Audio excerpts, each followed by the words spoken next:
सईतो एक बिल्कुल नॉर्मल सा लड़का था जो दिल ही दिल में जॉनी सिंस बनने का सपना देखता था। लेकिन जब उसने पाइप क्लीनर की नौकरी के लिए ज्यादा सैलरी मांग ली तो सीधा बाहर का रास्ता दिखा दिया गया। घर लौटते वक्त एक ट्रक के उसे कुचलने से ठीक पहले ही उसका इसेकाई मूवमेंट एक्टिवेट हो गया। आंख खुली तो वो एक मिडीवल फैंटेसी दुनिया में था, जहां वो एक गंभीर रूप से डिमेंशिया ग्रस्त जादूगर और उसके अजीब से साथियों के साथ जुड़ चुका था। सईतो ने अपनी लॉक पिकिंग मास्टरी दिखाते हुए एक बंद दरवाजा खोल दिया। उसके मैजिकल कंपेनियंस बस उसे घूरते रह गए। एक ऐसा आदमी जो जॉनी सिंस बनने का सपना देखता था और ऐसे टूल्स इस्तेमाल कर रहा था जो उन्होंने जिंदगी में कभी देखे ही नहीं थे। उसने दूसरा दरवाजा खोलने की कोशिश की, लेकिन वो अटक गया क्योंकि उस पर मैजिक सील लगी थी। तभी ग्रुप का बूढ़ा मेज भी आगे आया और दोनों ने मिलकर दरवाजा खोल दिया। अंदर आखिरकार छुपा हुआ ट्रेजर मिला। उसी पल सईतो ने अपनी स्किल्स का इस्तेमाल करते हुए अपने पिछले जीवन को याद किया। जिंदगी वहां भी कुछ खास अलग नहीं थी, बस फर्क ये था कि वहां उसे लगातार इंसल्ट और जबरन छुट्टियां मिलती थीं। अब वो फिर वही कर रहा था जिसमें वो एक्सपर्ट था, थीव्स के ग्रुप के लिए काम, और वे सब उसे देखकर हैरान थे। लेकिन जैसे ही संदूक खुला, पता चला कि ये फेक था, चोरों को फंसाने के लिए बनाया गया एक ट्रैप चेस्ट। फीमेल वॉरियर रेल्जा ने मॉन्स्टर की छाती को 2 हिस्सों में चीर दिया और प्लम्बर को एक पेनफुल मौत से बचा लिया। प्लम्बर की नज़र उसके ढीले हेलमेट पर पड़ी और उसने उसे ठीक करने की ऑफर दी। ओवरपावर्ड होने के बावजूद शायद सी दिखने वाली रेल्जा ने हिचकिचाते हुए हेलमेट दे दिया और उसे हथौड़े से ठीक करते देखती रही। कहीं ना कहीं उसे एक सिंपल आदमी को अपने लिए काम करते देखना अच्छा लग रहा था। हाल की जीत के बाद सईतो ने मॉरलॉक के बारे में पूछा। रेल्जा के मुताबिक वो लेवल 83 का विज़र्ड था, यानी बाकियों से कई गुना ज्यादा पावरफुल। प्रॉब्लम बस ये थी कि वो सिवियर डिमेंशिया से जूझ रहा था। इसी वजह से वो अक्सर अजीब सिचुएशंस में फंस जाता। कभी खुद को स्टोन गॉलम के पीछे टेलीपोर्ट करके उसी से दुश्मनों को कुचल देता, तो कभी खुद को भूलकर अपने ही साथियों से पार्टी में दोबारा शामिल होने की रिक्वेस्ट करता। कई बार तो वो ये भी भूल जाता कि वो जिंदा है और ज़ॉम्बीज के साथ घूमता रहता। लेकिन कुछ रेयर मोमेंट्स में वो बेहद यूजफुल भी साबित हुआ, जैसे उस वक्त जब पूरी पार्टी मर गई थी और उसने अकेले ही सबके कॉफिन्स को चर्च तक पहुंचाया। उसने रेल्जा की मेटल बिकिनी छोड़कर बाकी सारा सामान बेच दिया और फिर सबको रिवाइव कर दिया। जब उससे पूछा गया कि उसे मेटल बिकिनी पहनने का इतना शौक क्यों है, तो उसने अपनी भूलने की बीमारी का बहाना बनाकर बात टाल दी। सफर के दौरान उसकी बूढ़ी कमर बार बार चटकती रहती और उसकी देखभाल लैफ्रन पैन करती, जो गोल्ड कॉइन के बदले मैजिकल हीलिंग देती थी। यात्रा करते हुए सईतो ने देखा कि उसका कॉइन बैग भरता जा रहा है, तो उसने उसके लिए एक पाउच बनाने का फैसला किया। बदले में उसने कुछ दिनों तक बूढ़े मेज की टूटी हुई पीठ का फ्री इलाज किया। एक दिन रेल्जा के नी पैड्स नापते वक्त उसने मेजरमेंट्स पूछे, क्योंकि इस दुनिया में सेंटीमीटर जैसी चीजें एग्जिस्ट ही नहीं करती थी। जब उसने मेजरमेंट यूनिट्स के बारे में पूछा तो मेज ने बताया कि सदियों पहले किंगडम के फाउंडर मदारा का नाम के राजा, जिसका थर्ड लेग हाथी के आकार का था, उसने सोलोमन टाइप राजा बनने का फैसला किया था और उसकी सैकड़ों पत्नियां और बच्चे थे।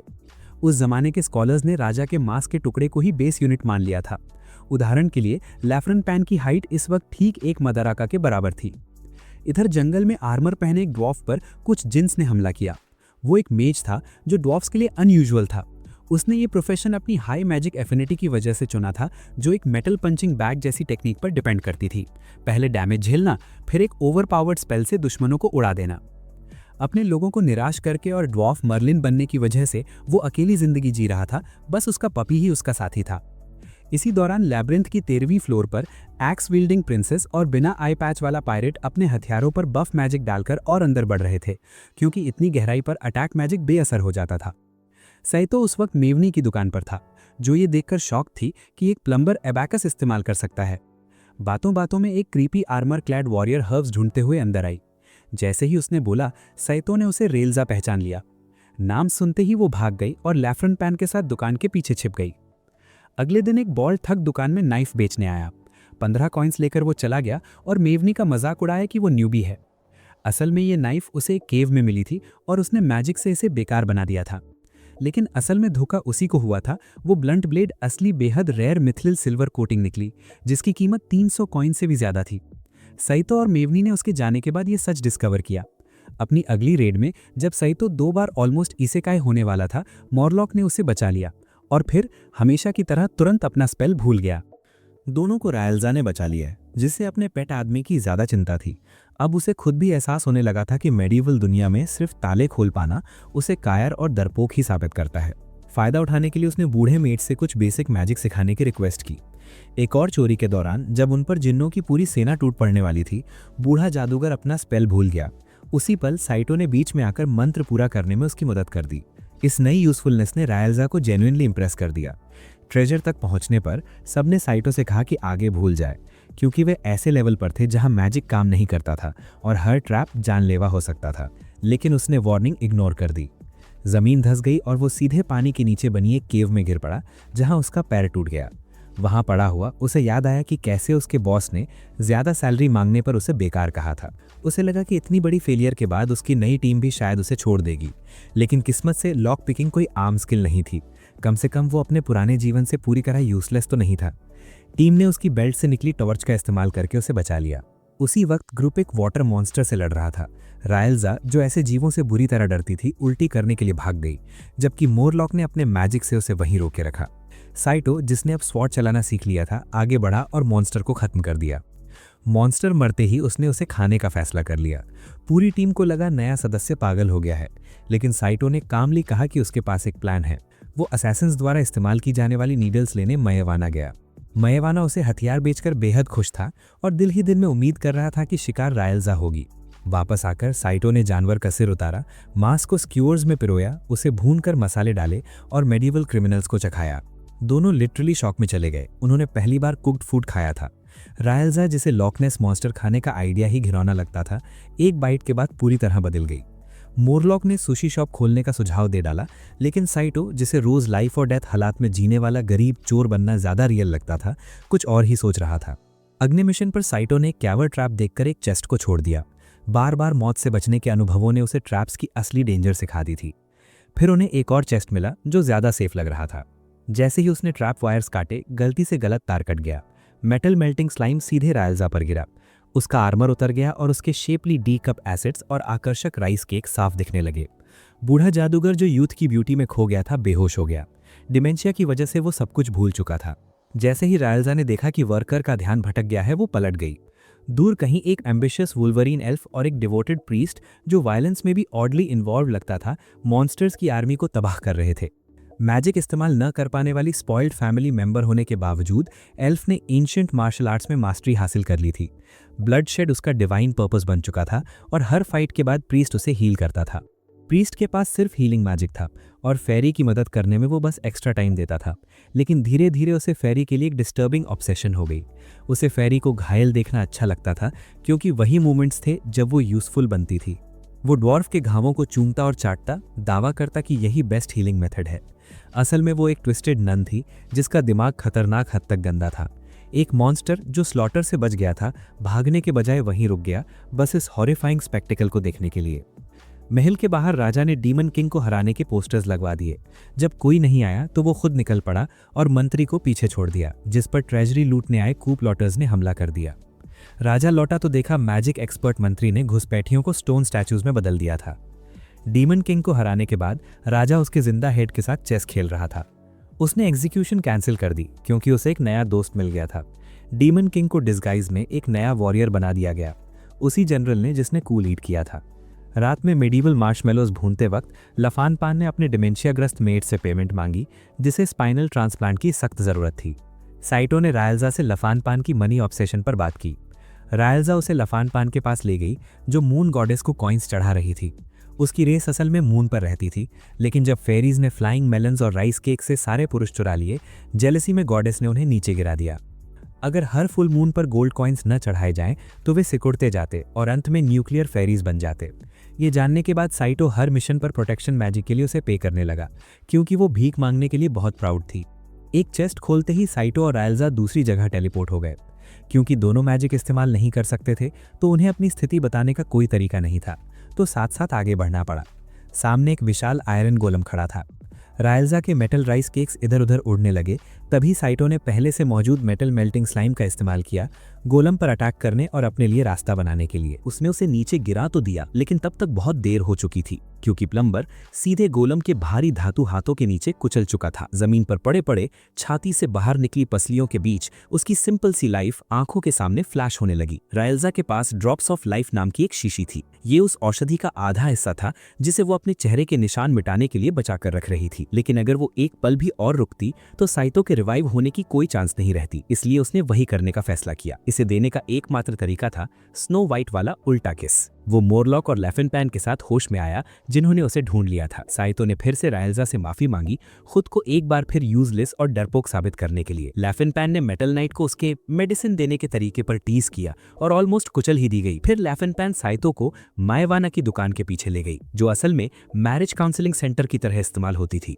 जहां अनरियलिस्टिक स्टैंडर्ड्स वाले मिडिल एज्ड गरीब आदमी यंग फीमेल वॉरियर्स से शादी की उम्मीद लेकर आते थे। उनकी टूटती उम्मीदें देखकर साइतो को एहसास हुआ कि उसकी नई रियलिटी भी उतनी ही क्रूअल है जितनी उस दुनिया से वो भागा था। मोरलॉक भी काउंसलिंग सेंटर आया, लेकिन उसने काउंसलर के साथ अपनी किस्मत आजमाने का सोचा। तभी एक वॉरियर उसे खींचकर बाहर ले गया, उसे दादाजी कहते हुए। लैबिरिंथ एक लेवल पर टीम का सामना एक विच से हुआ। ग्रीन लव विच ने साइतो को चार्म कर लिया। जैसे ही अकेला प्लम्बर अपनी खोई सी हिप्नोटाइज डिजायर की ओर बढ़ा, रायल्जा मदद के लिए दौड़ी और मॉन्स्टर को भगा दिया। मैजिक अभी भी एक्टिव था और मॉन्स्टर के हटते ही रायल्जा खुद साइतो का नया टारगेट बन गई। वो उसके पास आई, आगे बढ़ी, लेकिन अचानक वो अपने पैरों का इस्तेमाल करना भूल गई। आंखें बंद कर ली जैसे वो सच में ऐसा नहीं चाहती हो। लेफिनपैन ने उसे ऑकवर्ड मोमेंट से बचा लिया और किसी वजह से वो डिसअपॉइंटेड सी लग रही थी। आगे बढ़ते हुए वे एक ऐसे ट्रैप तक पहुंचे जो मेटल आर्मर पहने किसी भी इंसान को इलेक्ट्रिक शॉक देता था। साइतो ने अपने कपड़े उतारकर रायल्जा को दे दिए और रायल्जा प्लम्बर के फिट बॉडी को देखकर इमेजिनेशन में खो गई। जैसे ही उसने आर्मर उतारकर मोरलॉक को दिया,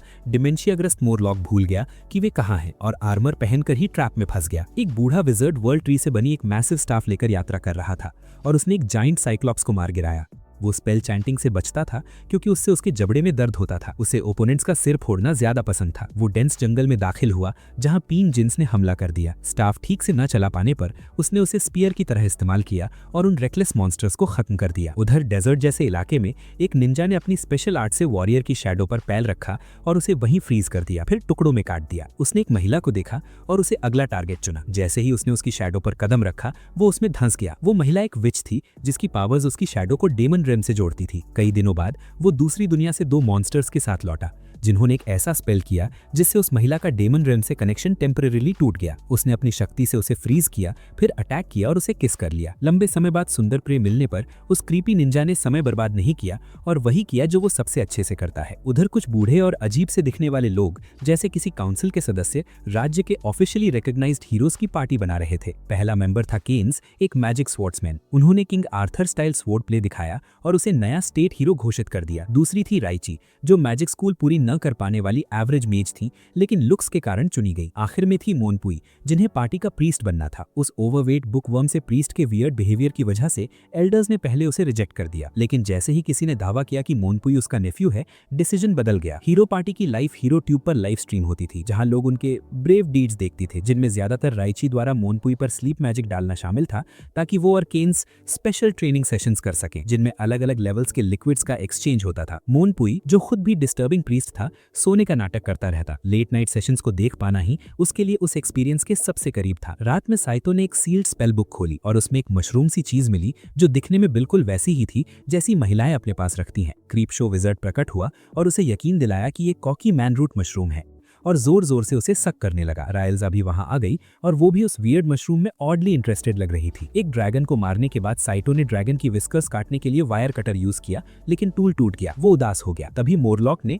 डोबिन नाम के ड्वार्फ ब्लैकस्मिथ के बारे में बताया, जिसने अपनी वर्कशॉप में 108 लॉक्स वाला दरवाजा लगाया था ताकि चीप क्लाइंट्स दूर रहें जो फुल फीस नहीं देते थे, क्योंकि वो काम बहुत फास्ट करता था। 108 लॉक्स खोलने के बाद साइतो ने डोबिन से अपना वायर कटर ठीक करने को कहा। उसे ठीक करवाने के बाद उसके मन में एक और इच्छा थी, लेकिन वो रुक गया और उसकी जगह खाना मांग लिया। सबके साथ बैठकर खाना खाने के बाद उसने रेल्जा से पूछा कि जब आम लोग भी मॉन्स्टर्स को आसानी से हराने लगे तो इसका दुनिया पर क्या इम्पैक्ट पड़ता है। वो डोबिन से अपने लिए एक गन बनवाने की सोच रहा था ताकि फाइट्स में और इफेक्टिव हो सके, लेकिन साथ ही उसे ये भी समझता कि ऐसी चीज का वर्ल्ड बैलेंस पर क्या असर पड़ेगा। कुछ दिनों बाद साइतो को तेज सर्दी लग गई और वो मिशन पर उनके साथ नहीं जा सका। खुद को हमेशा यूजलेस मानने की आदत के कारण उसे लगा कि टीम को उसकी जरूरत ही नहीं पड़ेगी। उधर रेलजा बाकी दोनों को बैरली जिंदा हालत में वापस ले आई। असल बात ये थी कि मिशंस के दौरान साइटो की छोटी छोटी मददें ही टीम के लिए बैकबोन बन गई थी। ठीक होने के बाद वो मैवीना से स्वॉर्ड लेने गया और वहीं बात निकली कि वो पहली बार इस दुनिया में कैसे आया था। अब तक करीब 6 महीने गुजर चुके थे। उसे अभी अभी जॉब से निकाला गया था, वो घर लौट रहा था, तभी एक बस ने उसे कुचल दिया। और अगली चीज जो उसे याद है वो रेलजा के बेड पर था। वो ऑलमोस्ट उसे दूसरी मौत दे ही देता, लेकिन मोरलॉक ने रोक दिया। मोरलॉक समझ गया था कि साइटो एक अंदर से खोखला इंसान है, उसमें ऐसा कुछ नहीं जो उसे उनके लिए खतरा बना सके। रेलजा जो अब ओवर प्रोटेक्टिव हो चुकी थी, लफान पैन के साथ खिड़की के बाहर खड़े होकर सब सुन रही थी, ताकि ये पक्का हो सके कि मैवीना उसकी low budget Johnny Sins fantasy के लिए कोई खतरा ना बने। एक पब में पहले देखे ले फेसलेस मेटल गोलम को लेकर क्यूरियोसिटी डिस्कस करने के बाद उन्होंने तय किया कि वापस जाकर बचे हुए क्लूज ढूंढे जाएं। वे किंगडम की मैसिव लैबिरिंथ पहुंचे। साफ था कि उनके सारे रेड्स असल में पेड ट्रिप्स थीं, मल्टी लेवल मेज के अंदर। ये पूरी व्यवस्था एक तरह की गवर्नमेंट रन पॉन्जी स्कीम थी, जहां एडवेंचरर्स एंट्री फी देकर अंदर जाते और बाहर बेचने लायक जितना हो सके उतना वैल्यूएबल लूट जमा करते। मोरलॉक की डिमेंशिया और लफान पैन के मून डेट के कारण सारा पैसा उड़ाने वाली इस टीम के लिए 1 ईयर पास बहुत महंगा था, इसलिए उन्होंने मोरलॉक को सीनियर सिटीजन बताकर डिस्काउंट ले लिया। अंदर जाने पर उन्हें उस जगह के आसपास कुछ भी नहीं मिला जहां मेटल गोलम से फाइट हुई थी। तभी साइटो ने एक आवाज सुनी और एक वैक्यूम क्लीनर देखा। वो एक फेक वॉल से होकर निकला, जिसे मोरलॉक ने अपने मैजिक से तोड़ दिया। पहली बार उन्होंने लैबिरिंथ का वो हिस्सा खोल दिया था जो पहले ही एडवेंचरर्स और हीरोज द्वारा पूरी तरह साफ कर दिया गया था। इस डिस्कवरी के बाद अचानक हलचल मच गई। पहले दिखे सारे वियर्ड ग्रुप्स, एक्स विल्डिंग प्रिंसेस, वुल्वरिन वॉनाबी ड्वार्फ, सब वही लोग थे जो मेज में मिलने वाली हर चीज बेचकर जीते थे। अब लैबिरिंथ के बाहर लगी भीड़ से टीम ने अपने राइवल्स पर नजर रखी। नए एरिया के खुलने के बावजूद उन्हें मेज में सिर्फ 10 साल का फ्री एक्सेस मिला। काइंस सामने आकर अपना इंट्रोडक्शन दिया और साफ कर दिया कि वो इस न्यूली डिस्कवर्ड जोन पर कंट्रोल चाहता है। उसके और राइची के जाने के बाद मॉम्पुई आया। वो हार्मलेस दिख रहा था, लेकिन वॉनाबी वुल्वरिन मिस ने उसे साइटो को छूने से रोक दिया। उसने बताया कि मॉम्पुई ने अपनी हथेली में पॉइजन नीडल छिपा रखी थी और पहले ही कई एडवेंचरर्स को पैरालाइज कर चुका है। उसके भागते ही सब लोग सबसे पावरफुल पार्टी को लेजेंडरी ड्रैगन का सिर उठाए जाते देखने लगे। असल में वो स्ट्रॉन्गेस्ट पार्टी खुद मिनिस्टर और डिस्गाइज किया हुआ डीमन किंग थी। रात को कैंप फायर के पास वे अपनी प्लान्स डिस्कस कर रहे थे। किंग ने उन्हें एक विजर्ड की टाइम मैनिपुलेशन लेगेसी की जांच पर भेजा था। ऐसी पावर को इग्नोर करना डिजास्टर बन सकता था। तभी शैडो असैसिन निंजा प्रकट हुआ। उसने मिनिस्टर की छाती में तलवार घोंप दी और डीमन किंग का चेहरा चूर चूर कर दिया। उसने अपनी बटरफ्लाई फेरी असिस्टेंट को उन्हें जलाने का आदेश दिया, लेकिन समहाउ वे बच निकले और पैलेस लौट आए, जहां उन्होंने अपनी फेलियर छिपाने के लिए बहाने बनाए। थोड़े ही समय में पार्टी डिसबैंड हो गई। वर्ल्ड ट्री स्टाफ वाला ओल्ड विजर्ड भी एक्सपेडिशन से बाहर हो गया, क्योंकि उसकी giant staff normal size entrance में फिट नहीं हो रही थी। एक रेड के दौरान टीम का सामना एक ट्विस्टेड टर्टल मॉन्स्टर से हुआ जो निंजास को खा जाता था। उसकी मेज लाइक ब्रेथ से सबसे पहले मोरलॉक बेहोश हो गया। रेजलो भी ऑलमोस्ट 2 हिस्सों में कट ही जाने वाला था।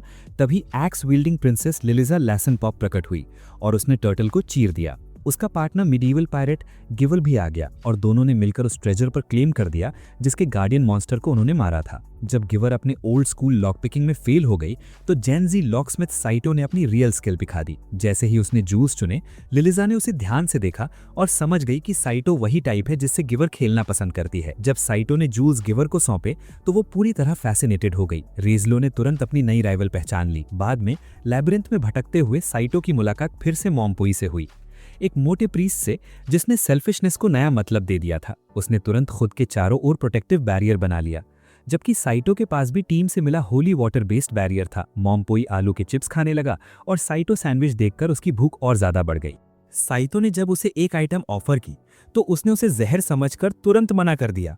साइटो की टीम ने उसके साथ जिस तरह का बिहेवियर दिखाया था, उसे देखकर मॉम्पुई पहली बार अपने तौर तरीकों पर सीरियसली रीथिंक करने लगा।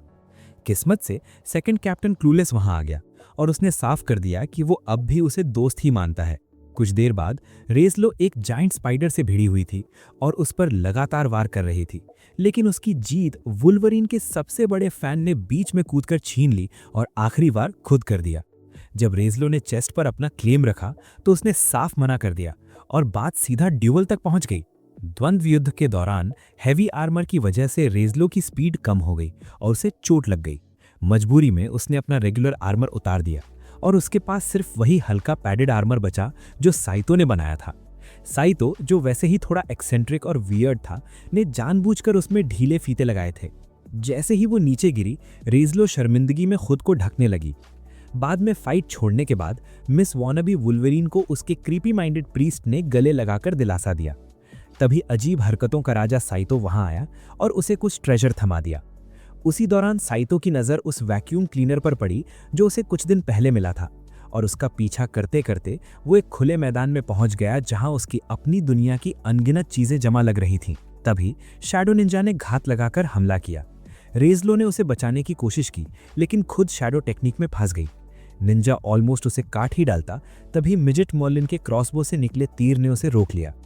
बॉने ने अपनी मैजिकल पावर झोंकते हुए निंजा पर 3rd लेवल का टेरिफाइंग फायर ब्लास्ट चला दिया। निंजा और उसकी जायंट फेरी प्राइमस वहां से रिट्रीट कर गए। जब मोरलॉक वहां पहुंचा तो बॉने की आंखों में आंसू आ गए। उसने खुद को गैबेंगाल बताया, मोरलॉक का शिष्य जो 20 साल से अपने गुरु को ढूंढ रहा था।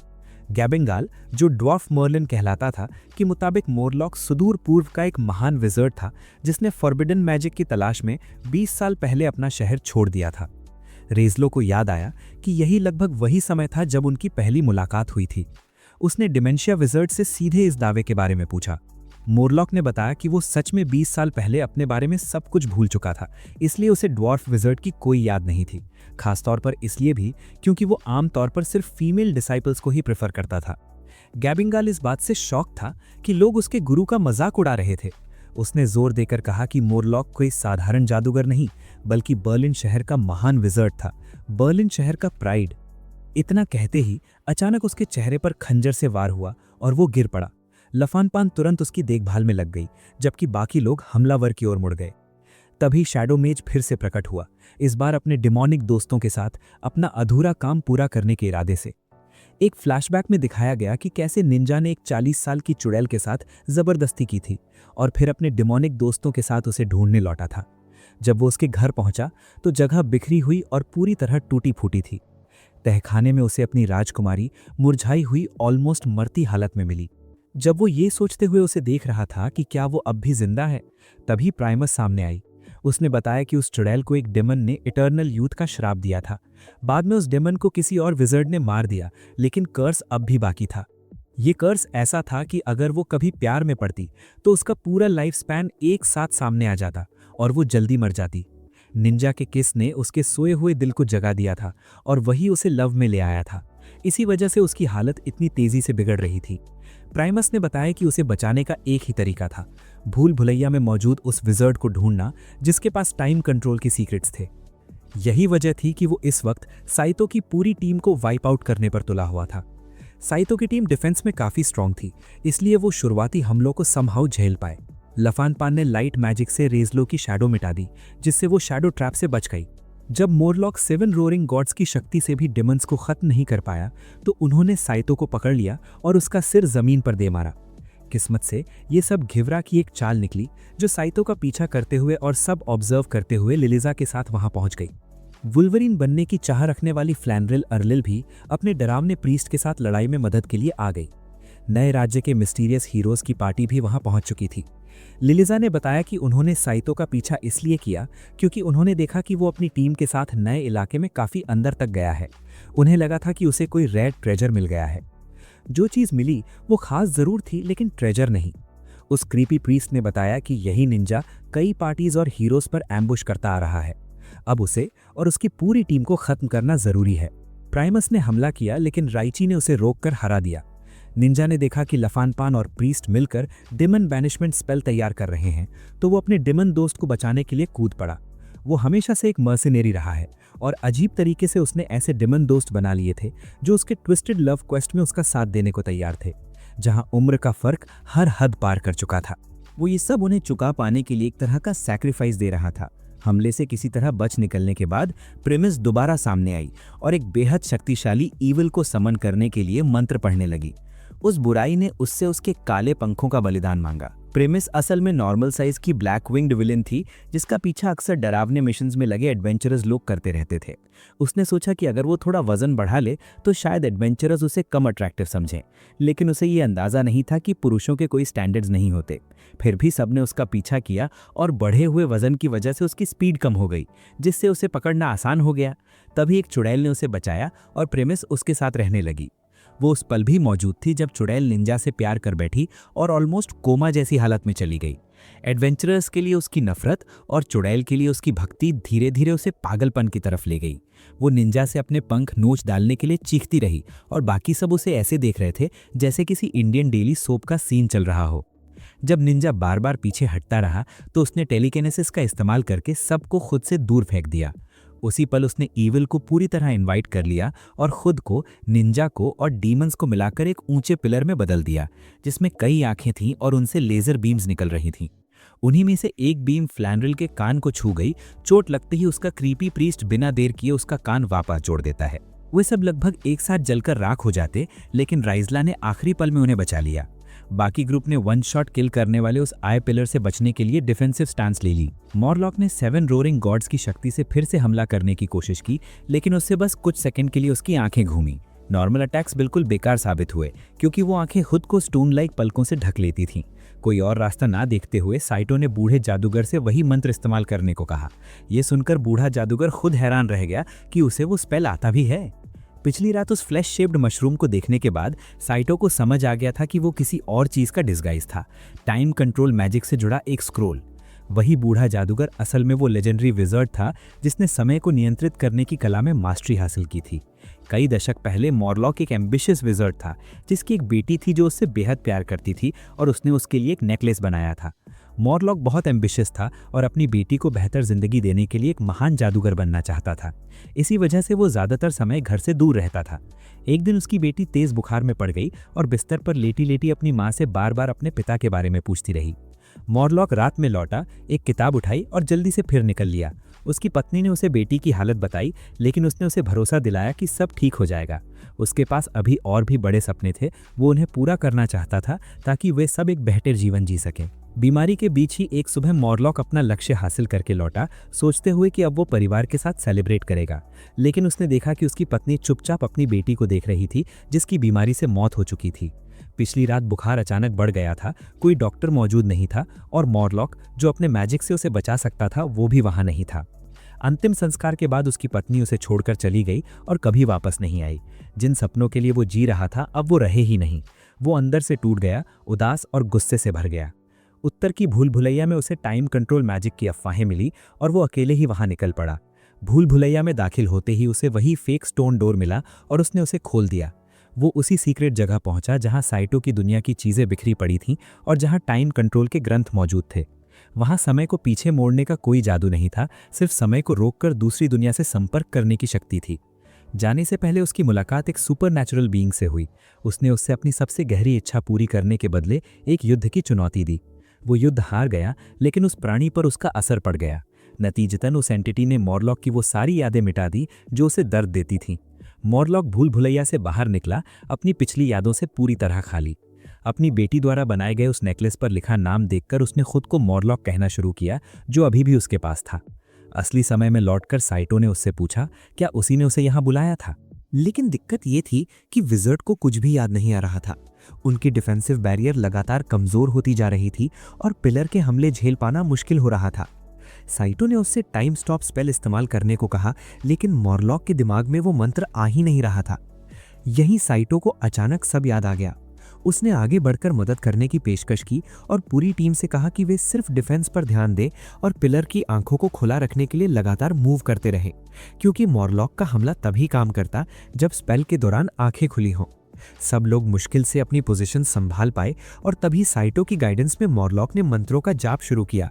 ठीक उसी पल जब लेजर बीम्स उन्हें खत्म करने वाली थीं, मॉरलॉक ने समहाउ जादू एक्टिवेट कर दिया और खुद को छोड़कर बाकी सब कुछ टाइम में फ्रीज हो गया। सब कुछ स्थिर होते ही वो बेबस पिता, जो अब एक मेमोरी लॉस्ट विजर्ड बन चुका था, खुद ही भूल गया कि उसे आगे क्या करना है। टाइम स्टॉप के बाद चलने फिरने वाला इकलौता इंसान मॉरलॉक था और वो पूरी तरह कंफ्यूज्ड खड़ा था। उसे अपने साथियों का एहसास था, लेकिन पर्पस याद नहीं आ रहा था। तभी उसकी नज़र अपनी हथेली पर पड़ी। वहां कुछ लिखा हुआ था, साफ शब्दों में, आई को डिस्ट्रॉय करो। ये इंस्ट्रक्शन साइटो ने पहले ही पेन से लिख दिए थे, क्योंकि उसे पता था कि मॉरलॉक शायद भूल जाएगा। और बस उसी पल उसे सब याद आ गया। उसने चारों ओर देखा और इमोशनली टूट सा गया। उसके साथी फ्रोजन थे। चेहरों पर डर, कंफ्यूजन और फिर भी अजीब सी डिटर्मिनेशन झलक रही थी, जैसे वे अंत को एक्सेप्ट कर चुके हों। मॉरलॉक ने आंख की तरफ रुख किया। 4 स्पिरिचुअल पावर्स को चैनल करते हुए उसने एक हिडन आर्ट एक्टिवेट की, जिससे मैजिक टेक्निक्स और डैमेज आउटपुट कई गुना बढ़ गया। उसी के साथ उसने आंख पर सीधा हमला किया और एक वायलेंट फायर बर्स्ट छोड़ दिया। अकेले में वो अटैक ज्यादा पावरफुल नहीं था, लेकिन पहले लगाए गए बफ्स की वजह से उसकी ताकत कई गुना बढ़ चुकी थी। जैसे ही उसका हमला उस आई से टकराया, उसे किसारोगी, उसके डीमन ब्रदर्स और प्राइमस की यादें दिखाई देने लगी। एक पल के लिए वो हिचकिचाया, लेकिन अपने दोस्तों की जिंदगी खतरे में देखकर और बस कुछ सेकंड्स बाकी होने पर उसने पिलर को पूरी ताकत से चकनाचूर कर दिया। टाइम मैजिक खत्म होते ही सबने देखा, वो आई पूरी तरह नष्ट हो चुकी थी। धूल बैठने के बाद साइटो और बाकी लड़कियां मॉरलॉक की तरफ दौड़ी। उसका एक हाथ कट चुका था। उसने लैफिन पैन से इलाज मांगा, लेकिन अपने लिए नहीं। वो अपने बचे हुए हाथ में प्राइमस को पकड़े हुए था। वो चाहता था कि उसके फेरी विंग्स ठीक कर दिए जाएं, क्योंकि उसके इस्तेमाल किए गए मैजिक ने उन्हें पूरी तरह डिस्ट्रॉय नहीं किया था। किसारुगी और डीमन ब्रदर्स भी जिंदा थे, लेकिन बैरली खड़े हो पा रहे थे। जब सब लोग मॉरलॉक के चारों ओर जमा हुए, उसने बताया कि उसने उनकी मेमोरीज में क्या देखा था एंड क्यों उसने उन्हें दूसरा मौका देने का फैसला किया। उसने आई को डिस्ट्रॉय करने और उन्हें अलग करने के लिए सिर्फ उतनी ही मैजिकल पावर इस्तेमाल की थी। बाकी पावर वापस लौट आई और उसी रिकॉइल की वजह से उसने अपना एक हाथ खो दिया। रेजला, जो अपने अडॉप्टिव फादर के जिंदा बच जाने से बेहद खुश थी, दौड़कर उसे गले लगा लेती है। इस मौके का फायदा उठाते हुए मॉरलॉक ने निनिया को बुलाया। वो क्रीपी प्रीस्टेस जो घाव चाटने में एक्सपर्ट थी। वो चाहता था कि वही उसका इलाज करे, लेकिन तभी मॉनपुई बीच में आकर अपनी लिकिंग सर्विस ऑफर कर देता है। साइटो को प्राइमस का फेदर मिल जाता है और गिवेर मैजिक हीलिंग में मदद करने की पेशकश करता है। प्राइमस, जो शायद अपने मोटे और अपंग फेरी रूप से ही संतुष्ट थी, दावा करती है कि उसे किसी इंसान की मदद नहीं चाहिए, ये भूलते हुए कि वो अब तक एक असासिन के साथ काम कर रही थी। जब उसका इलाज चल रहा था, किसारुगी ने हाथ जोड़कर गुजारिश की कि उसके साथ मौजूद डीमंस को डीमन रेल्म लौटने दिया जाए, जबकि उसे खुद उसके अपराध की सजा दी जाए। उसकी बात पूरी भी नहीं हुई थी कि 3 तलवारें टेलीकिनेटिकली उसके ऊपर तैरने लगी। डिस्गाइज्ड डीमन किंग और मिनिस्टर खुद उसे पनिश करने आ गए थे। जैसे ही तलवार चलने वाली थी, अबेलिथ नाम का एक डीमन बीच में आ गया और किसारुगी को बचा लिया, ये कहते हुए कि वो ठीक है, जबकि उसके शरीर पर 3 नए घाव उभर चुके थे। तभी टेलीफोन आगे बढ़ा और डीमन किंग के सामने खड़े होकर उसे धमकाने लगा, और उसी पल उसने अपना असली रूप दिखा दिया। टेलीफोन ने उसे अपने चाचा डॉर्ग के रूप में पहचान लिया। डॉर्ग ने भी अपने भतीजे को पहचान लिया। दोनों ने एक दूसरे को निकम्मा, स्टेरॉइड भरा लूजर कहकर जमकर रोस्ट किया, जो कई बार इंसानों से हार चुके थे। हालात को देखते हुए साइटो ने सुझाव दिया कि अगर डीमन किंग और मिनिस्टर माफ करने और भूलने का रास्ता चुने तो किसारुगी को छोड़ा जा सकता है। लैफिनपान उस हेल्पलेस प्लम्बर को देखकर ज्यादा परेशान थी, जो ऐसे हत्यारे के लिए दया दिखा रहा था जो उसे मार सकता था। उसका मानना था कि ये जानना कि उसने सब कुछ प्यार के लिए किया, माफी के लिए काफी वजह थी। जब आखिरकार उसकी जान बख्श दी गई, मॉरलॉक ने किसारुगी को साफ बताया कि वो टाइम को किसी फिक्स्ड पॉइंट पर वापस नहीं ले जा सकता। ऐसा सिर्फ वही सुपर नेचुरल बीइंग कर सकता था, जो असल में एक अल्ट्रा एडवांस्ड विजर्ड था, जिसने उन ग्रंथों को बनाया था। दुर्भाग्य से वो विजर्ड एक ऐसे दूसरे वर्ल्ड में चला गया था जिसके बारे में किसी को भी कोई जानकारी नहीं थी, मतलब उसे ढूंढना नामुमकिन था। टेलीफोन का दावा था कि उसके चाचा डॉर्ग का साथी यानी मिनिस्टर शायद ये कर सकता है, और मॉरलॉक भी ये मानने लगा था कि मिनिस्टर वाकई एक हाई लेवल मजिशियन था। मंत्री सच बताने ही वाले थे कि ये जादू असल में किंग ही कर सकते हैं, लेकिन राजा की शक्तियों और उनकी डायरेक्ट इन्वॉल्वमेंट को सीक्रेट रखने के लिए उन्होंने ये जिम्मेदारी एक भरोसेमंद नाइट फ्रेंड के हवाले कर दी। मंत्री ने आगे बताया कि हाँ, ये संभव तो है, लेकिन चुड़ैल को ठीक करने वाले इस मैजिक के लिए उसके किसी बेहद करीबी की बलि जरूरी होगी, और क्योंकि वो करीब 400 साल पुरानी थी, उसके रिश्ते बेहद सीमित थे। उसके पास बस किसारुगी और प्राइमस ही बचे थे। किसारुगी ने बिना हिचक खुद को सैक्रिफाइस के लिए पेश कर दिया और प्राइमस की ये रिक्वेस्ट साफ मना कर दी कि वो ये बोझ उठाए। उसका मानना था कि प्राइमस की ज़िंदगी शायद इतनी छोटी और तुच्छ है कि वो चुड़ैल की ज़रूरत पूरी नहीं कर पाएगी। उसके डीमन साथियों ने उसे रीथिंक करने की कोशिश की, लेकिन किसारुगी का फैसला पक्का था। उसने बस उनसे यही गुजारिश की कि वे उसकी मदद करें, चाहे इस प्रोसेस में उसकी मौत ही क्यों ना हो जाए। डीमन किंग किसीरुगी और अपने भतीजे के रिश्ते को देखते हुए आखिर मान गया। जब वहां मौजूद सभी लोग इस बात पर सहमत हो गए कि हत्यारे को प्यार के लिए आत्म बलिदान देकर अपने पापों का प्रायश्चित करने दिया जाए, तब प्राइमस ने मॉरलॉक की मदद से डीमंस को उनके डिमेंशन में वापस भेज दिया। इसी दौरान मंत्री ने एक टेलीपोर्टेशन स्पेल एक्टिवेट किया और खुद को डीमन किंग किसेरुगी और प्राइमस को उस वॉरियर के पास पहुंचा दिया जो उनकी मदद कर सकता था।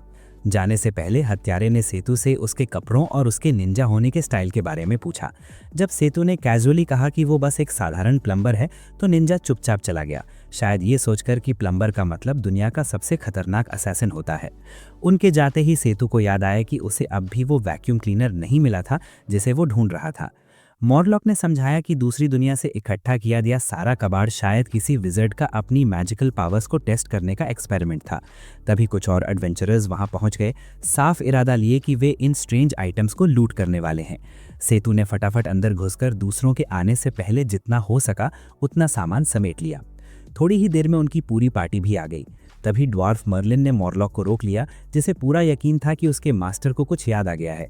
मॉरलॉक को अचानक याद आया कि ये ड्वार्फ अपने हेलमेट के नीचे पामो नाम का एक पप्पी लेकर घूमता था। पामो पेमिरीडियस का बच्चा था, वही कुत्ता जो मॉरलॉक का था जब वो कभी ईस्टर्न लैंड्स में रहता था।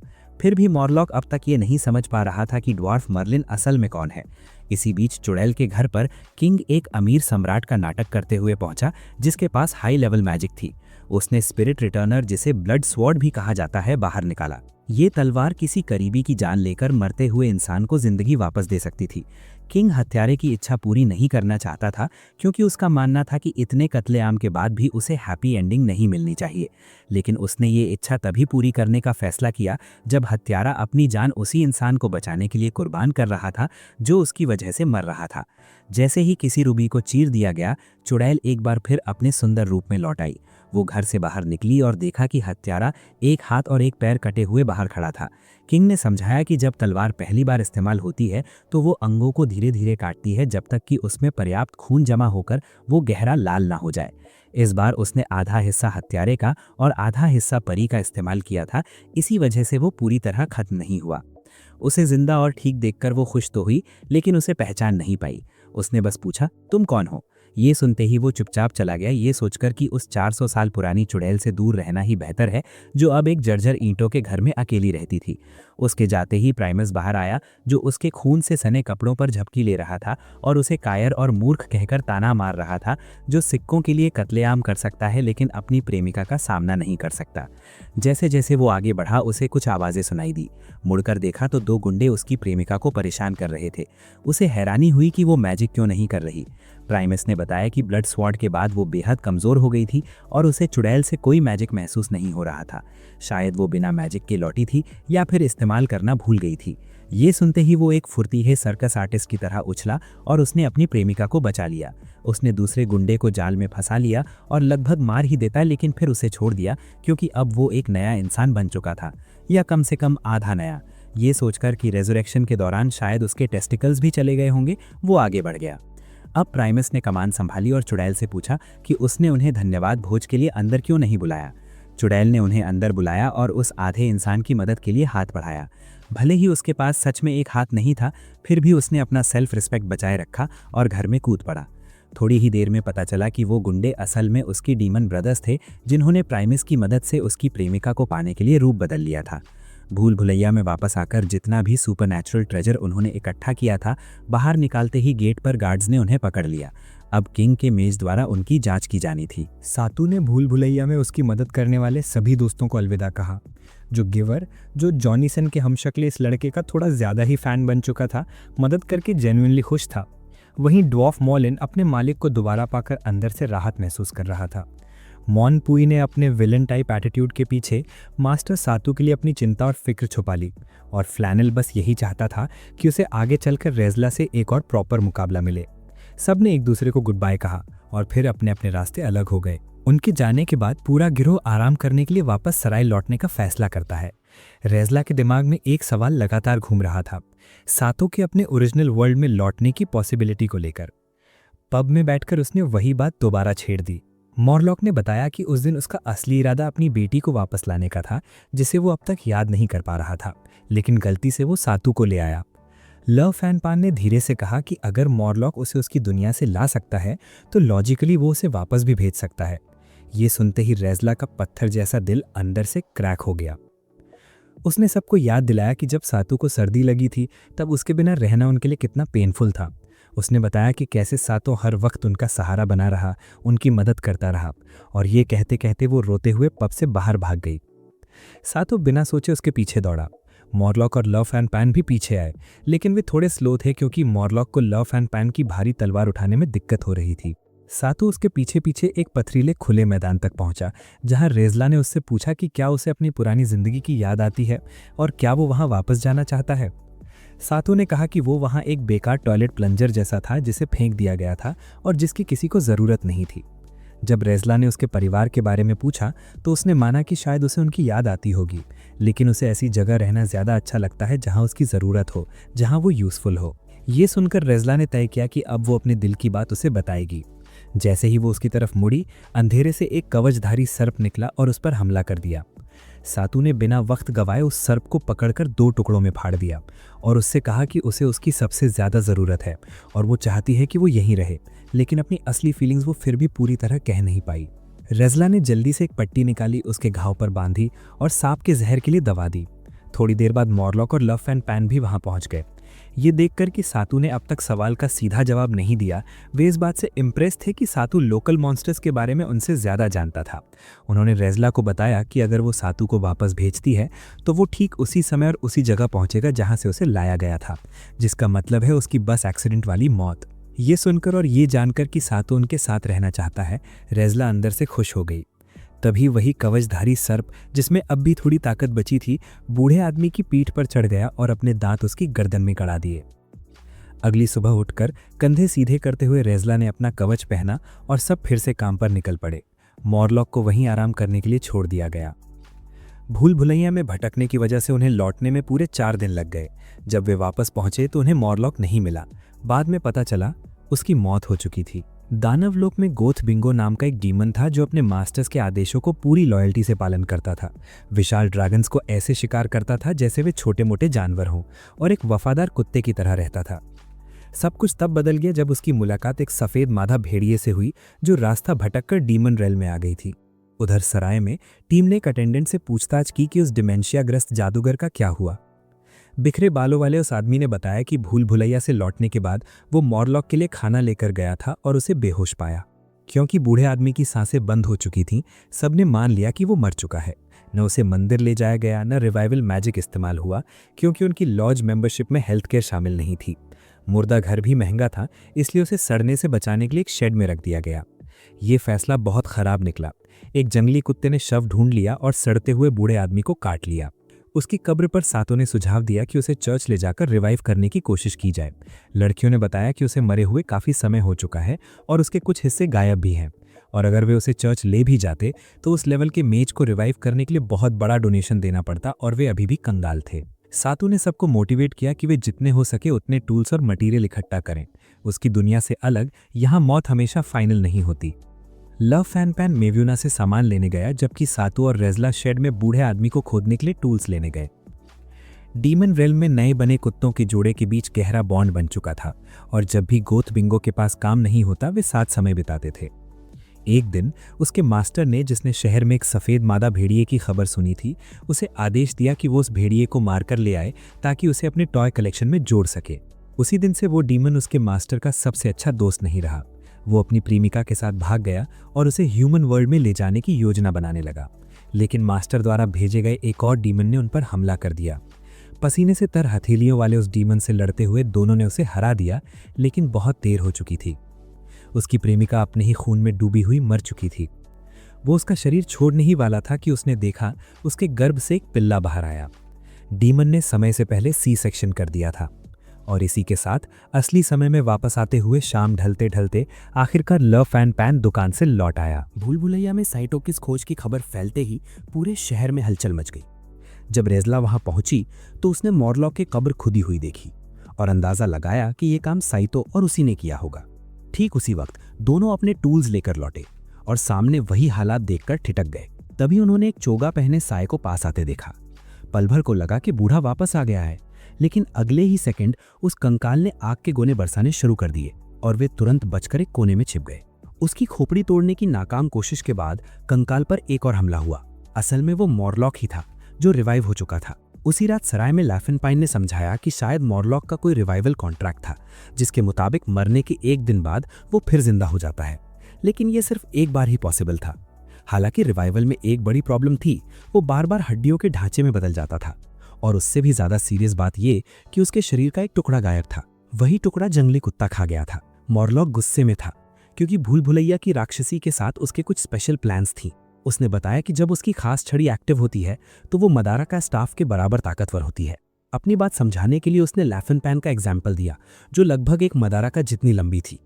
शर्म नाम की चीज ना जानने वाले साइतो ने कैजुअली बोल दिया कि उसकी मैजिकल स्टाफ तो बस आधी ही है। ये सुनते ही रेज़ला के चेहरे पर एक अजीब सा एक्सप्रेशन आ गया। तभी गिबंगल, जो अब एक स्किल्ड हंटर बन चुका था, पूरी कहानी सुनकर अंदर आया। उसके हाथ में एक किताब थी जिसमें लिखा था कि अगर किसी जंगली जानवर ने जादुई स्टाफ निगल ली हो तो क्या करना चाहिए। सॉल्यूशन सिंपल था, उस क्रीचर को ढूंढो और उसके अंदर भरी मास्टर की मैजिकल एनर्जी निकाल लो। जब वे निकले तो साइतो और रेज़ला को पता चला कि ये गाइड उस मेज ने लिखी थी जिसके पास खुद कभी मैजिकल स्टाफ नहीं थी। उधर गॉथ बिंगो, जिसके पास अब एक बच्चा भी था, उसे ह्यूमन वर्ल्ड में ले आया ताकि उसे शिकार करना और सेल्फ रिलायंट बनना सिखा सके। बाद में उसे एहसास हुआ कि उसके डीमन मास्टर का असर अब भी उस पर है, जिससे वो धीरे धीरे कमजोर पड़ रहा था। लेकिन फिर भी वो अपने बच्चे के लिए स्ट्रगल करता रहा। गिबंगल और लाफेनपाइन के बीच मांस के टुकड़े को लेकर हुई कंपटीशन के अगले दिन उनकी मुलाकात उस एल्फ से हुई जो वुल्वरिन बनना चाहता था, और ब्लड वर्शिप करने वाली प्रीस्टेस निनिया से, जिसने मॉरलॉक को एक आम अनडेड समझकर लगभग एग्जाइल ही कर दिया था। अपनी परेशानी बताने पर भी जिद्दी मॉरलॉक ने निनिया से बाद में स्टाफ से ट्राई करने को कहा, लेकिन उसे फिर मना कर दिया गया। तभी उनकी मुलाकात साइतो और रेज़ला से हुई, जो कुत्ते के पोस्टर्स लगा रहे थे। साइतो ने सरप्राइजिंगली एक शानदार स्केच बना डाला और रेज़ला ने भी पूरी मेहनत की। कुत्ते की बात चलते चलते एल्फ को एक जॉब नोटिस याद आया, एक ऐसे डॉग को मारने के लिए जो लोगों पर अटैक कर रहा था। उसका डिस्क्रिप्शन उनकी तलाश से मैच कर रहा था, इसलिए वे उसी इलाके की ओर गए जहां मॉरलॉक को दफनाया गया था, क्योंकि वहीं उसे आखिरी बार देखा गया था। घर से लंबे समय तक दूर रहने की वजह से गॉथ बिंगो कमजोर पड़ चुका था। खाना ढूंढते ढूंढते वो शहर में भटक रहा था। तभी उसे मरा हुआ मॉरलॉक मिला और उसने उसके शरीर का एक लंबा टुकड़ा उठा लिया। वो हिस्सा अजीब तरह से मैजिक फिल्ड था, जिसने उसके अंदर रिएक्ट करके उसे एक वायलेंट मॉन्स्टर में बदल दिया और कई लोग बुरी तरह घायल हो गए। जैसे ही सर्च शुरू हुई, साइतो के साथ चल रहे मॉरलॉक ने अचानक रुककर उससे एक सवाल पूछा। उसने उस समझदार लड़के से रेज़ला के बारे में उसकी राय जाननी चाहिए। साइतो ने पहले टालते हुए कहा कि वो बस एक एवरेज सी शी हल्क बनने की चाह रखने वाली लड़की है, जिसमें ग्रुप जितनी ताकत है।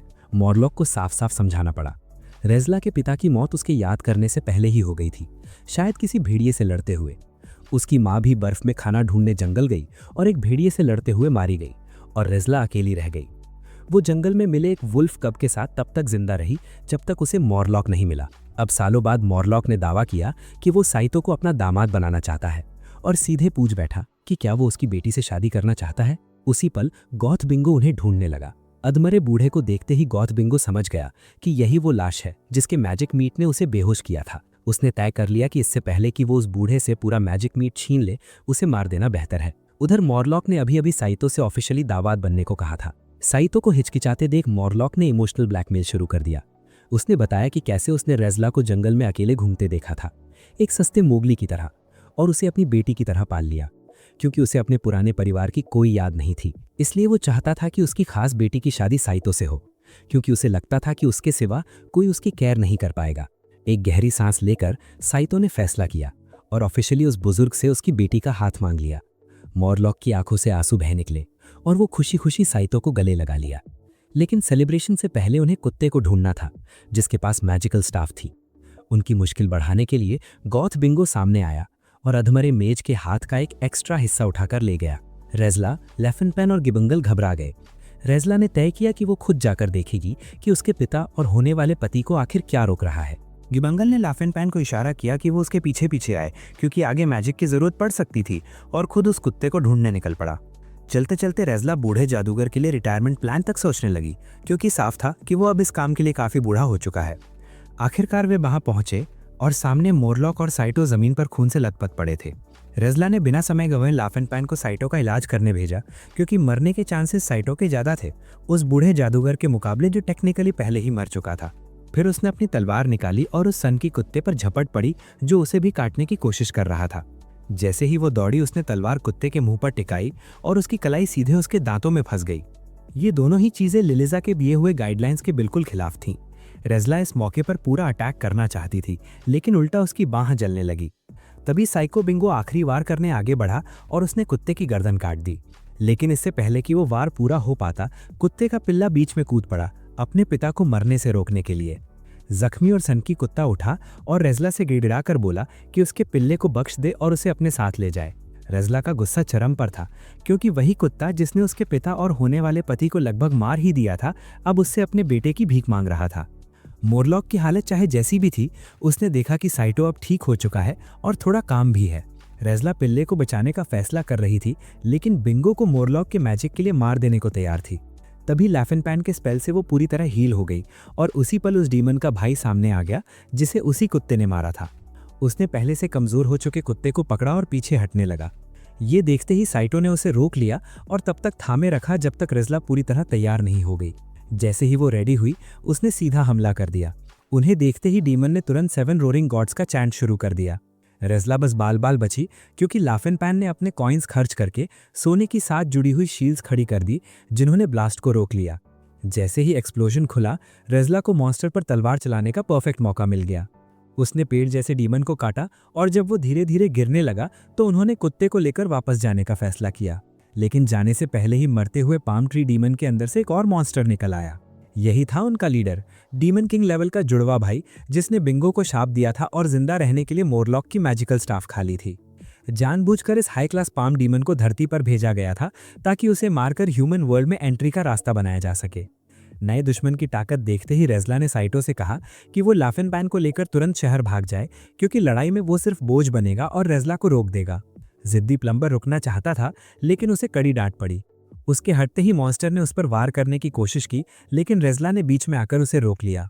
साइटो किसी तरह कुत्ते तक पहुंचा, मगर पिल्ला उसे पास नहीं आने दे रहा था। साइटो अब खुद को बेकार महसूस करते करते थक चुका था और दूसरी तरफ रेज़ला बंधी हुई थी, उसके अंगों को निकालकर इस्तेमाल करने की तैयारी हो रही थी। साइटो ने वायर कटर और होली वाटर को कंबाइन करके हमला किया, जिससे मॉन्स्टर्स कुछ देर के लिए अंधे हो गए और बंधन की रस्सियां कट गईं। उसी पल उसने अपनी तलवार उनके जुड़े हुए दिमागों के बीच घुमाई और उन्हें एक झटके में अलग कर दिया। लेकिन वार के बीच में ही उन्होंने हाथ रोक लिया और एक नया चैंट शुरू कर दिया, जिससे रेज़ला वहीं फ्रीज होने लगी। साइटो ने उसे जोर से धक्का देकर दूर किया और खुद जम गया। वे उसकी बर्फ की मूर्ति तोड़ने ही वाले थे, लेकिन किसी तरह उसने हमले रोक लिए और वहीं खड़ा रहा, जैसे वो साइटो को मौत से बचा रहा हो। मोरलॉक, जो पूरे वक्त पैरालिसिस में था, अपने बच्चों के साथ हो रहे इस अत्याचार को बेबसी से देख रहा था। उसी पल उसे अपने मैजिक का एहसास हुआ। साइटो ने आत्मघाती मिशन पर जाने से पहले उसे मरते हुए कुत्ते के पास रख दिया था। मोरलॉक ने कुत्ते से विनती की कि वो अपनी शक्तियां उसे वापस दे दे। वे एक मेंटल वर्ल्ड में पहुंचे, जहां कुत्ते ने विजर्ड से अपनी ताकतों के बदले अपने पिल्ले की रक्षा की गुहार लगाई। विजर्ड मान गया, क्योंकि वो एक पिता के प्यार को समझता था।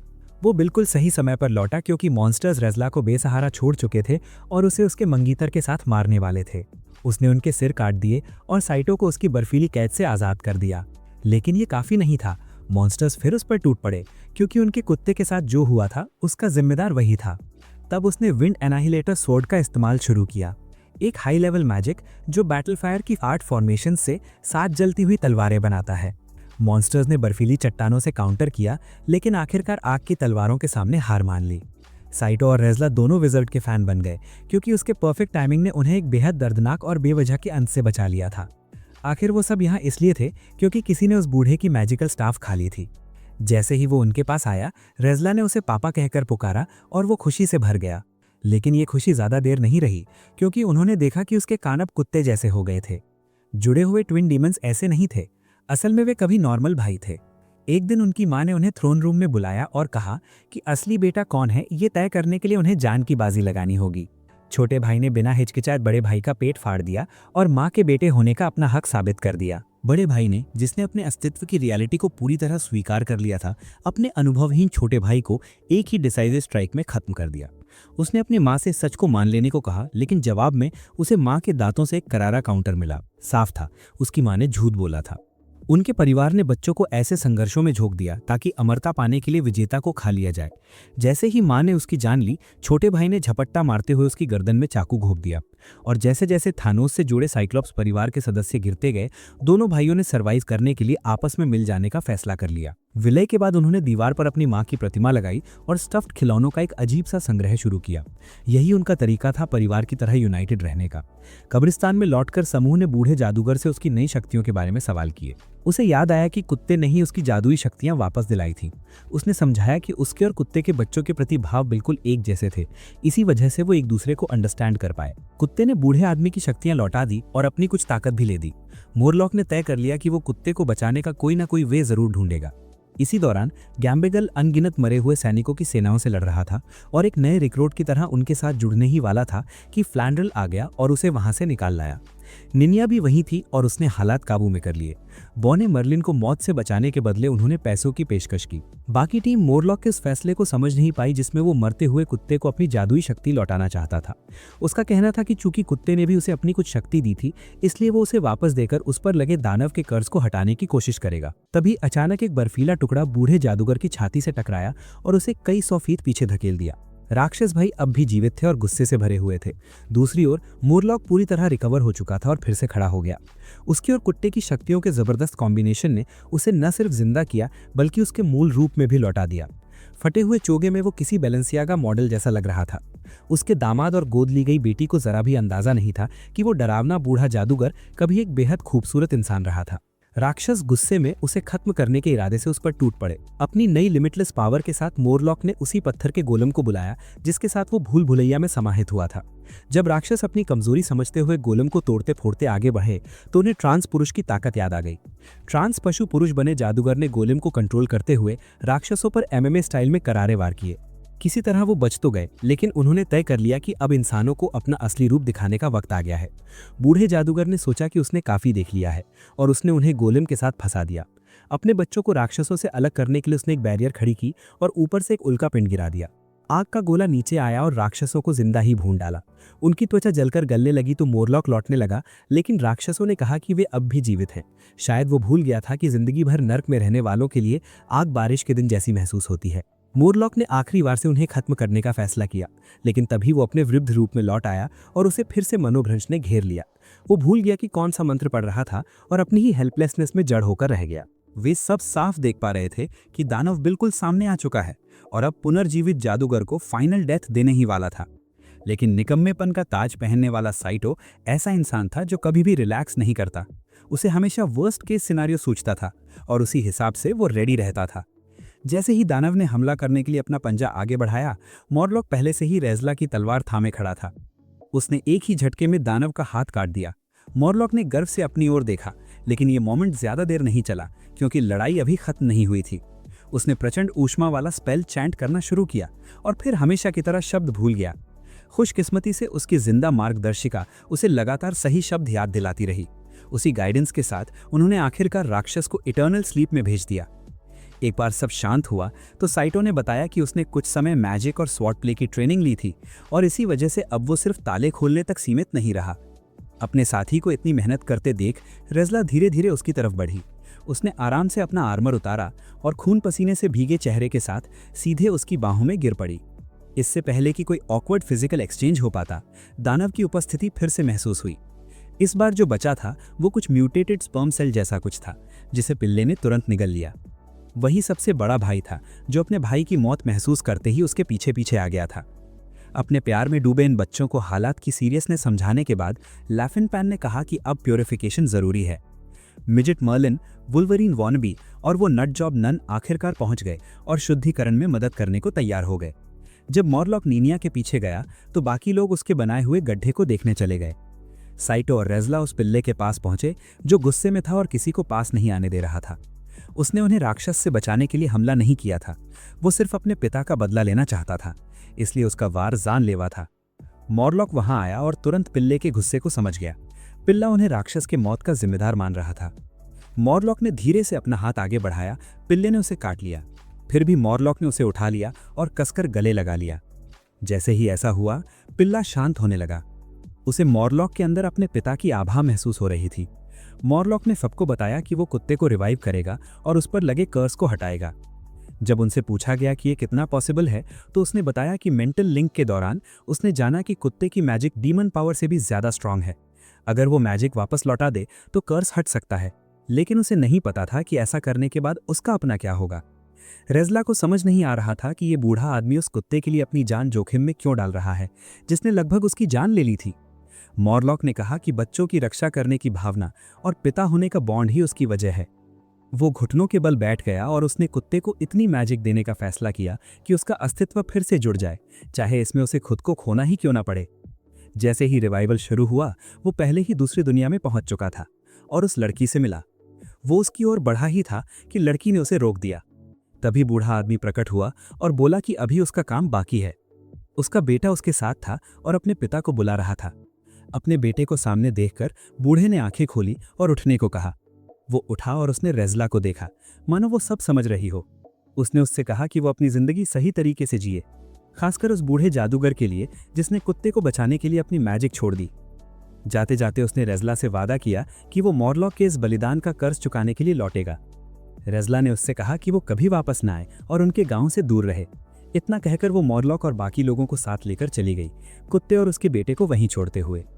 साइटो, जो सोच रहा था कि वो फिर से एक बेकार प्लम्बर बनकर अपनी साधारण जिंदगी में लौट आया है, अचानक जागा और देखा कि रेज़ला उसके बिस्तर के किनारे बैठी है।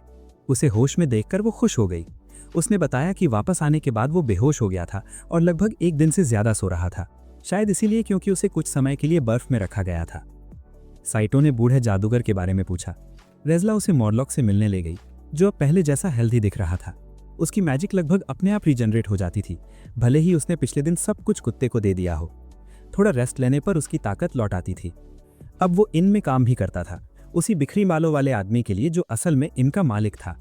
ये उसकी पुरानी हालत से भी ज्यादा खराब था, क्योंकि अब वो हर आने वाले गेस्ट को सस्पिशियस नजरों से देखने लगा था। ऊपर से वो लैफिन पैन का कर्जदार भी था, जो अपना पैसा वापस चाहती थी। रीयूनियन के बाद ये जोड़ी भूल भुलैया के टॉप पर गई, शहर का वो हिस्सा जिसे साइटो ने पहले कभी नहीं देखा था। जब वे उस जायंट क्रेटर को देख रहे थे जिसे अभी भी लोकल मेजेस संभाल रहे थे, तभी साइटो को एहसास हुआ कि उसके कपड़े बदले जा चुके हैं।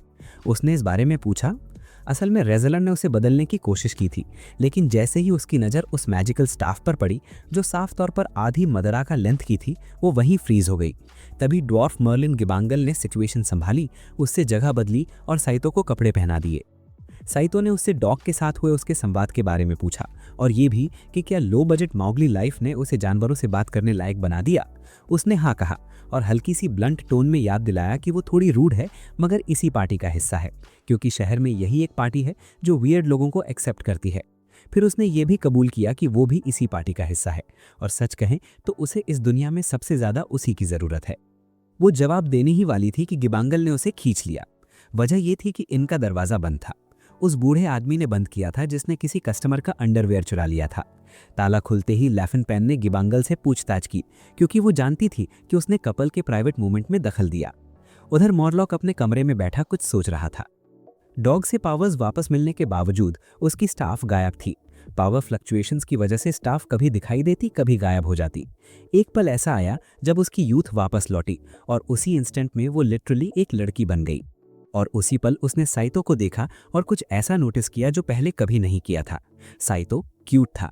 किसी और टाइमलाइन में शायद वही प्लम्बर वाला जेंडर अपने पास रख लेता। यही सोच रहा था कि साइतो शहद लेकर आ गया। उसे देखते ही उसके अंदर अपने फ्यूचर सन इन लॉ के लिए अफेक्शन आ गया। जब फाइनली उन्हें टाइम मिला तो साइतो ने रेज़ला के आर्मर को अपग्रेड करने में खुद को लगा दिया। रेज़ला पूरे फोकस के साथ अपने स्किल्ड क्राफ्ट्समैन को देख रही थी। वो सच में अपना काम परफेक्ट कर रहा था। काम खत्म होने पर उसने उसे पहनने को कहा। वो असल में एक हेयरपिन थी जिसे उसने सरप्राइज के तौर पर आर्मर में छुपा रखा था। रेज़ला को वो पसंद आई और उसने पहन कर दिखाया। उस हेयरपिन ने उसे याद दिला दिया कि उसने उसे क्यों चुना था। लैफिन पैन, जिसने ये आइडिया दिया था, खिड़की के बाहर से एक्साइटमेंट में सब देख रही थी। तभी टीम मैंटिकॉर नाम के मॉन्स्टर से लड़ने निकल पड़ी। वो बूढ़े आदमी के हूबहू मिलता जुलता था और वही मैजिक यूज कर रहा था। उसे देखकर डर लगा कि स्क्वाड के पास इतनी मेंटल स्ट्रेंथ नहीं होगी कि वे उसके जैसे क्रीचर को मार सकें। सबसे पहले रेज़ला आगे बढ़ी। उसने उसका सिर चीर दिया और लैफिन पैन के साथ मिलकर लगातार स्ट्राइक्स करती रही। लैफिन पैन भी पूरा सपोर्ट कर रही थी।